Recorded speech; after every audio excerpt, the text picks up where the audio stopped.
Let us start the meeting. I think our first agenda item is to approve the January minutes that Allie sent out yesterday.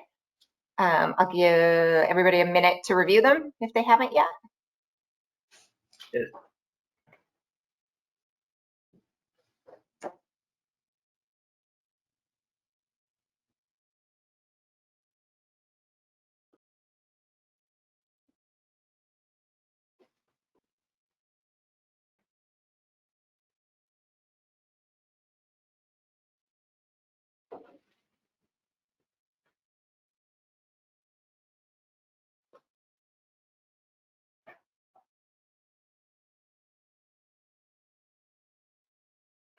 Everybody review? All right. I will move to approve the minutes. Someone wants to second it? A second. Okay, Janet. And we'll just all in favor? Okay. Excellent. Allie, I will turn it over to you for updates. Okay, so I'm happy to announce that we hired Allison Kina, and she started actually almost, we were just talking before the meeting, almost I think almost a month ago, which is crazy. So she has just been, hi Cynthia. Hi, good morning. She has been a wonderful addition. She's a Darien mom. She has 2 girls, one in Middlesex and one in the high school. And she is just jumped right in. And I'm gonna just grab her and come have her say hi. Hold on. Oh, great. Allison, do you want to come say hi? It's me. Here she is. Hi, everybody. Nice to meet you. Hi. Hi. And she keeps coming back. That's good. We're happy. love it. I love it. I love it. I'm so glad. Nice to meet you. Nice to meet you. Yeah, so she has been awesome. We're just so happy to have her on board. Gina, you might know her from Tokenique. She's a Tokenique mom, or was a Tokenique mom. She doesn't have anyone Tokenique anymore. Oh. But the first day she came, and I'll get to this next, it was vaccine mania, and the phones did not stop. And the next day, we're like, and she came back. We're like, this is wonderful, right? We're like, okay, Yeah. all of us, even the health department, everyone's like, it's not gonna always be like this. It's not like, you know. So anyway, so we're just so happy to have her, and it's just awesome. So our great team continues to be great. Anyway, so we are happy about that. Okay, so vaccine clinic updates. So we missed the February meeting because, as I was saying, it was vaccine mania. January, I don't think in our January meeting it had quite taken off yet. No, it hadn't. It was right at the beginning. The first vaccine clinic was January 20th. So we didn't know that was going to happen until the Friday before, because we were waiting to hear if we were going to be receiving, not we, the health department, but we've kind of all blended into one now because of the vaccine stuff. So what happened is Cynthia and I were the ones that scheduled everybody over 65 that had their shots. Personally talked to them on the phone. Michael's one of them. Yes, you were one of our guinea pigs. And it was very hectic, and that's an understatement, but it was awesome, right? Yeah, I mean, Yeah, it was over the top in terms of busyness. We actually weren't even able to keep our stats, which we normally do, because we must have had over 100 phone calls at least a day. And Allison came into this. So it's amazing, and especially helping our seniors. So first, it was a 75 and over group. And some of them would be in tears on the phone. They were so happy, so relieved. And then seeing them actually getting the shots, because we do work in the clinic. Cynthia goes on Tuesdays and I go on Wednesdays. It's just been amazing, absolutely. So we stepped on, because originally people were calling various departments. They were calling the senior center, the selectman's office, obviously the health department, us, the main number. So it kind of just came into fruition that I said we would be the main contact so that we could keep one list. This was before we even got the doses. And then it just kind of developed. So it's been amazing collaboration between us and the health department. Anyway, but now, as you probably know, if you get Jamie's weekly Code Red messages, it is now the 55 and over age group. So we do not have the capacity to be able to schedule people for such a vast amount of people. Plus, people, even though it's very challenging to get appointments because there's so much demand, this age group should be able to figure it out online. Our goal was to make sure that seniors who might not have easy access to computers or confidence and whatnot were able to get their shots, and then that happened. So we are still offering, if anyone's 65 or over in Darien still needs a shot, we are still, Cynthia and I are still calling them and scheduling them for our clinics. But we've had all closed clinics, which means that they're not, if people go onto VAMS and look for a place to get their shot, Darien Town Hall has not been listed because we've been closed. We were doing all of our seniors, and then last week, as you probably know, they did the teachers. This week we're doing the preschool teachers, and there is talk, and then all their second dose people as well. So we have not been an open clinic, but it's going to probably happen in the next week or so that it will be listed. But then it's not exclusive to Darien residents. Then it's open to anyone in Connecticut. So, you know, once it goes public, then it's open to anyone. So anyway, so it has been quite busy since we last met. But now it's dying down. I mean, the phone's literally like, and then when each age group opens, people start calling to the point where you can't even answer the phone, you know, and it's just, we do call every single person back, right, Cynthia? We do. Yes, we do. We do.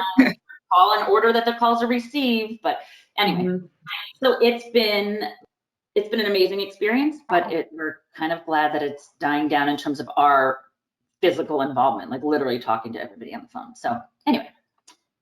You guys are amazing. That is just incredible service that you've done. Thank you. So amazing. I loved it. I still love going to the clinics. Like yesterday and Wednesdays I go, and it's just everyone who's working there, everyone who's getting their vaccines. Michael, you experienced it. It's like everyone's so relieved and so happy to be there that even all of us who are working it, everyone's just in a good mood. Everyone's, you know, there's like a light at the end of the tunnel. So it's all good. Anyway, so deep breath. That's great getting it.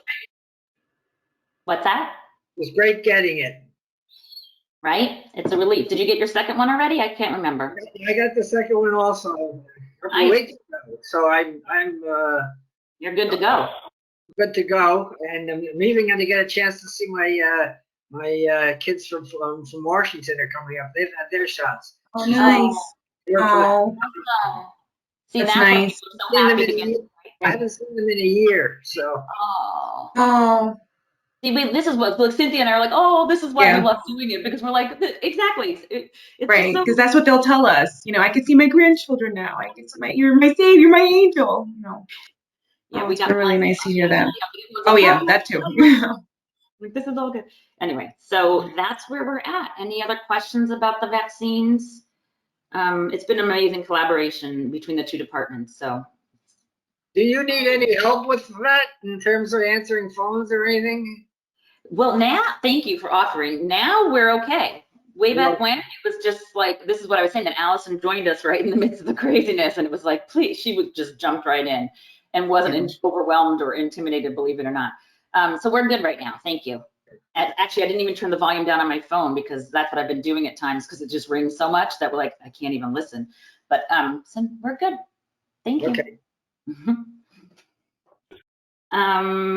Okay, what else? Oh, well, the protective services. We do have a complicated case right now with protective services. It's an elderly couple. He's in his 90s, she's in her 80s, and it is finally going to probate. This is a case that I've been working with on and off for almost 2 years. So those are always very time consuming, as you know, but it's hopefully getting to the point where, you know, we'll have the probate hearing, not next week, the following, and then they'll get the help that they need in place. So those are always, you know, sad, but we're doing things to help keep them safe. That's the goal. Oh, back to the vaccine clinic update, actually. So today, there were, speaking of I'm thinking of Homebound Seniors. One population that was hard to kind of come to fruition, a plan to develop, was the homebound elderly. And actually today, so they were waiting for guidance from the state and whatnot, but today Paula and I are going to 10 seniors, and Paula's the public health nurse, and most of these people are people that we know anyway, and they're going to get their vaccines. So the Homebound Seniors, we've been waiting for that. So anyway, so that's all good. What else? Am I missing anything there, Cynthia? Between vaccines and our protective case. Old business. I didn't have any old business personally, but then I just realized when I said that 3 out of 5 of you are here, we do still have 2 openings on our Human Service Commission because we do have a total of 7 spots. So keep that in mind. And if you have somebody who you think will be interested, as you know, it's not a huge commitment like some of the commissions can be. We don't have nighttime meetings that last all way into the dark hours. So please keep that in mind. If there's any other Darien residents that you think might be interested, please let us know. Any other old business? I had a question. I know Royal is doing a fundraiser or a drive for the closet, but I noticed in some of the material it didn't have the URL for the Amazon, and I thought I'm happy to send it into our Royal Blast if that's still available. That's right, and I totally, yeah, so I was going to mention in new business that we are continuing to have drives. Actually today, Middlesex Middle School is dropping, they had a drive last week, a home goods drive, and they're going to be dropping off the supplies. And then Royal School, they just did a 2-week drive as well, and they're going to be coming on Monday, I believe. We're just trying to confirm that. They're hoping to bring some of the kids, which makes it fun for them to be a part of it when they actually see where they're bringing all the supplies to. You're right, Kate, I forgot to add the URL to that. It's not on my radar. I'm so not used to it. I'm so used to sending out the flyer, but thank you, Gina, for that. Yeah, that's a good idea. Maybe what we can do is maybe like in a couple of months, we can send it to the school wires or something, you know what I mean? Because I'd hate to send it just to Royal now and make them feel like, oh wait, we just finished the drive.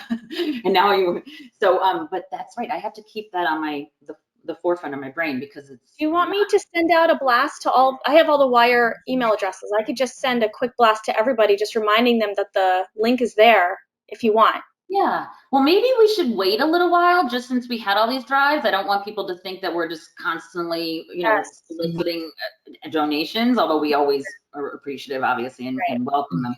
So maybe we could do that in the spring sometime. Okay. I think. Okay. Maybe that would. Yeah, This- so that'd be great. What kind of supplies are you giving them? Is it clothing and things? No, when we don't do clothing, we send everyone to person for clothing and for food, but we have what we call, we might not have ever mentioned this to you, Michael. We have what we call a home goods closet. So all of our low-income clients can come once a month, and we have all things that are not covered by food stamps. Food stamps only provides people money for food, whereas the things we provide are laundry detergent, toilet paper, personal hygiene items, cleaning supplies, all those things that add up that low-income family food stamps doesn't cover. So they can come to us once a month, and we have these supplies, and they get them. Is that well funded?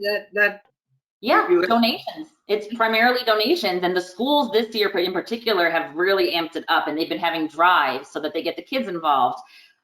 So that's what I was just mentioning, is that Middlesex Middle School had a drive last week. So I saw the poor moms and dads standing outside in the cold with their collection bins. So at drop off, they would drop their stuff off. So they collected a bunch of stuff, a ton of stuff, and they're dropping that off today. So then it'll go directly to our clients. And I think the schools have really, and Royal School as well, they did it for 2 weeks. And then I think they really feel it's important to get the students involved in helping the community. And of course, this directly helps some of their neighbors. So yeah, so that's it. So our clients rely on it. And we've seen that over the last year skyrocket in terms of how many people are coming on a regular basis. They literally will come once a month, like some people almost to the day will call us.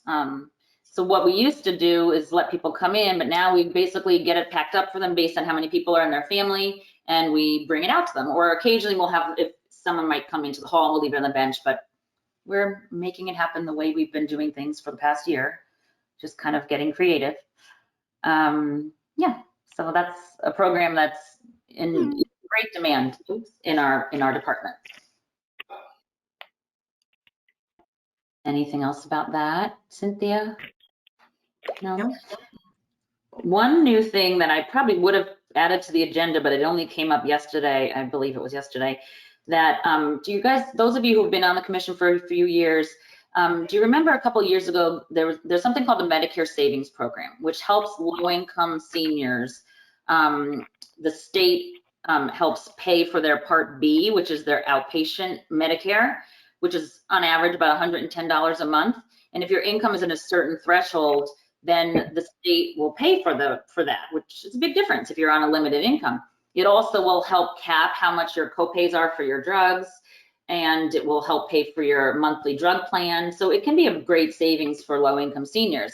In Connecticut, there's never been, not never, as far as I know, as far as I've been working here, there has not been an asset test. Some states do have asset tests, and it is back on, it's a proposal to put an asset limit on it again. So 2 years ago, this came up, and it was voted down, luckily, but it is back on the agenda, or whatever you want to call it, as a possibility of putting asset limits on it, which would be devastating for a lot of our seniors, particularly those that own homes, because the asset limit, and I should have, if I had more time, I would have added it to this, but I can send you guys the information. I think it was about $15,000.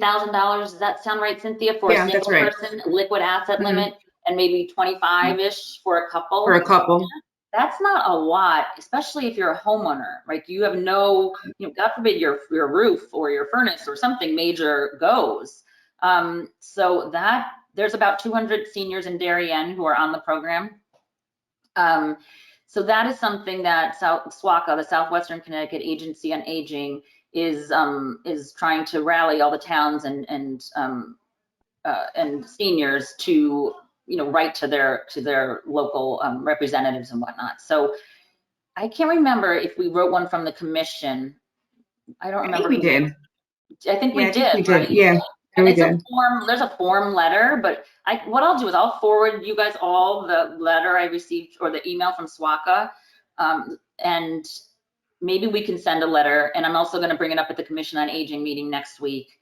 And then, I think it's we need to be vocal about it. Again, this just came to my attention, so I don't know exactly when it's even going to be voted on, but that would be devastating. Yeah. Because then they would lose all that extra help that they're getting for their Medicare. So hopefully that can be quashed again, but I don't know. I'm sorry, Allie, how much are they getting towards is it a monthly stipend they get? It's not a stipend. It pays for the Part B. You know what I just realized is I forgot to ask someone to take minutes. Oh, I have some notes, but not great minutes. well, that's what made me think it. Well, I'm taking notes. Who's taking notes? Anyone? Kate. Thank you. All of a sudden I just realized, because Michelle had become our secretary and she's still on maternity leave, but only till next week. We can all put our notes together. We can start a Google Doc, and I'll start a Google Doc and I'll send it to all of us, and we'll all input what we recall. Sheena, I love you always have the best technology solution. And it doesn't have to be very detailed. It can just be very simple, right? Thank you. All of a sudden I just panicked when I saw you taking notes, Janet. I said, oh my. Anyway, I'm just curious. They don't get an actual stipend or check. They just basically, they don't get charged for the Part B, which is like 110 on average, depending a month that they'd be charged for Part B. And then it also will it puts a cap on how much they pay for their copays for drugs. It's roughly $8 to $9 maximum for a brand name copay for a drug, which for brand drugs, that's huge. It's huge. And so it can be a significant savings, plus their monthly premium for their Part D, which is their drug plan. So it would be very exciting if that happened. Excuse me, Allie, this is being recorded, so I don't think you need minutes. Well, we still officially need minutes, but I guess we could always refer back to the recording. Good point, Michael. See, I'm not used to that either. That's good. We can always go back if we need to. Thank you. So anyway, so maybe I'll forward you guys that email, and if we could write a letter, I think that would help, or it's certainly worth the effort. Anything else, Cynthia? Or anybody? I'm trying to look for that email. You said it was 199 in Darien, right? That it would affect 199 seniors? Okay. I think it was 199. Mm-hmm. Yeah, I'm looking at the email now. It said that.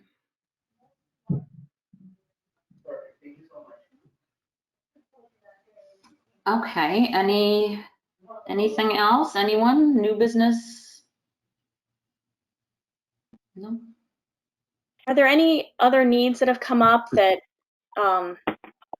that we could get support from the community for. I know we do the backpacks in August, Christmas time, we have the drive, home goods drive throughout the years, but is there anything coming up now, like Easter time, anything we could do? Right now, I think things are kind of status quo. Thank you for offering. One thing that Cynthia and I have talked about, and Janet and I have talked about, is, we haven't seen a huge influx of need from our clients like everyone expected. But I think part of that is because there's still no shutoffs for electricity, for utilities. Now hopefully they'll be getting a lot of our, not everybody, because not everyone's eligible, but a lot of our clients will be getting stimulus money, hopefully, right?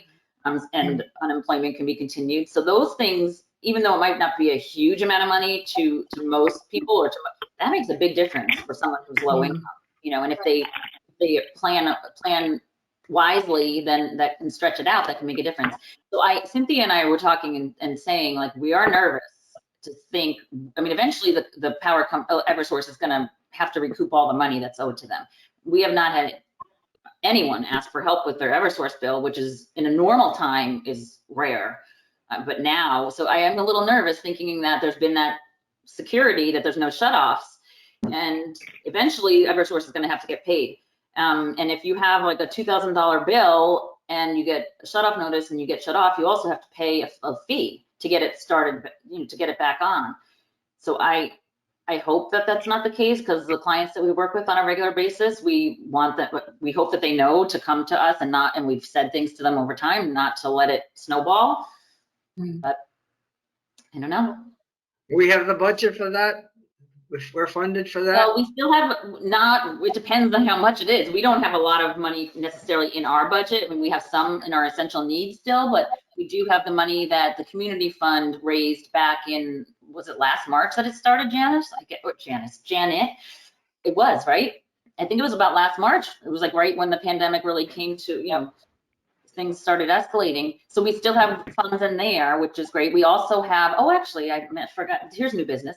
The United Way of Coastal Fairfield County actually had, they had offered to the various towns in their catchment, which is mostly, Southwest, our vicinity about, I think it's about 15 towns.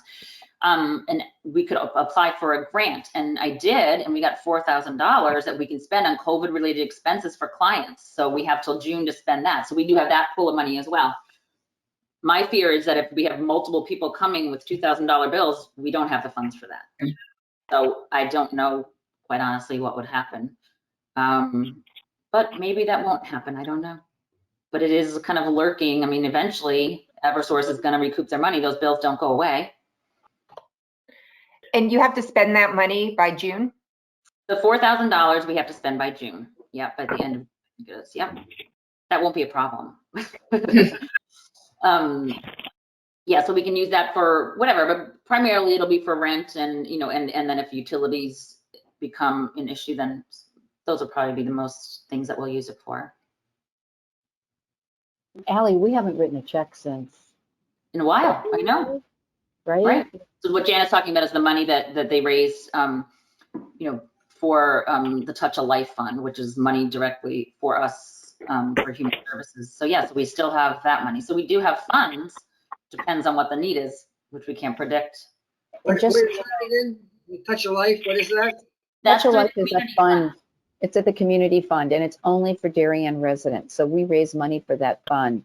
And actually, I just had our board vote to raise the minimum, Allie, because it had been set since the fund was incorporated, which was like 15 years ago.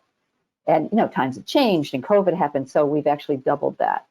Oh, great. Because before it gave up to $500, and now it's up to $1,000.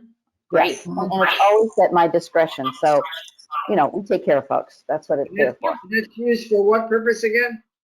Just for Darien residents who are in need. It can go for food, for rent, for medical expenses. Okay, yeah.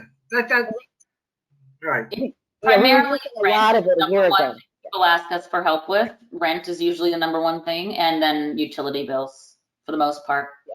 But like I said, no one's been asking for utility bills because there's been no shutoffs. So we shall see.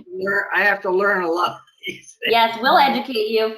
You feel free to ask any questions you want, Michael, because we're just going to be throwing stuff out there, and we might be speaking Greek. You know, it's a different language than you're used to. Okay. Anything else? Great. So Michelle is coming back on Monday from maternity leave. I can't believe it's been 3 months, but we can't wait to have her back. Wow.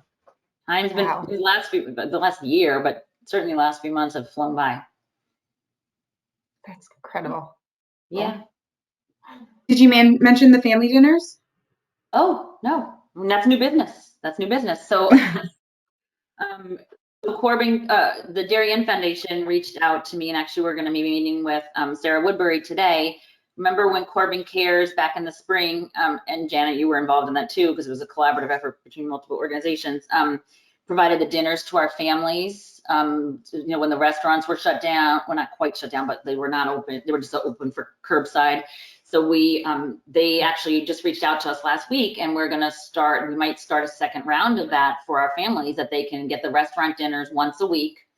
We coordinate with our families, and then a contact person. Last time it was Lisa Elwell at Baywater, and they get to get their meals once a week. They get to get a free meal, and it's such a treat for them. And it's from local restaurants. And last time it was they pick it up curbside and had it kind of down to a science. So that's in the process, you know, we're in the works of trying to figure out if that's going to happen a second time. So that our clients don't know yet. We're waiting to hear all the details, but that'll be a nice treat. And it's great for the restaurants to give them the business, of course, too.